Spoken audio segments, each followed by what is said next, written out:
A special thank you to each of our subscribers who make this channel possible.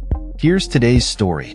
In a highly contentious meeting at the White House, U.S. President Donald Trump and Israeli Prime Minister Benjamin Netanyahu have reiterated their controversial proposal to displace Palestinians from the Gaza Strip amid ongoing violence in the region. This meeting comes as indirect negotiations between Israel and Hamas in Qatar seem to gain some traction, with discussions centering around a potential 60-day ceasefire to halt the nearly 2-year-long Gaza war. Netanyahu, speaking to reporters after their dinner in the Blue Room, emphasized that the U.S. and Israel are collaborating with other nations to provide Palestinians with what he termed a better future. He suggested that Gazans who wish to leave should have the option to relocate to neighboring countries, stating, "If people want to stay, they can stay, but if they want to leave, they should be able to leave. It shouldn't be a prison. It should be an open place and give people a free choice." This statement has raised alarm among human rights advocates, who argue that such plans echo calls for ethnic cleansing.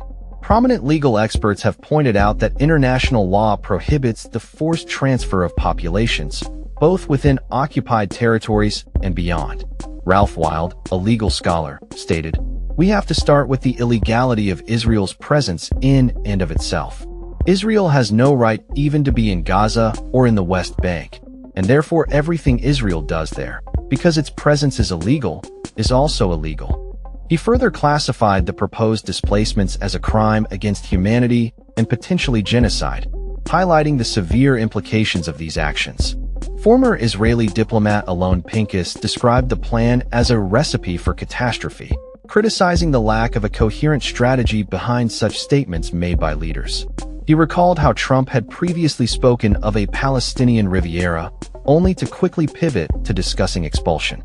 Meanwhile, ongoing negotiations in Qatar between Israeli and Hamas representatives have yet to yield significant outcomes, with both sides remaining entrenched in their positions.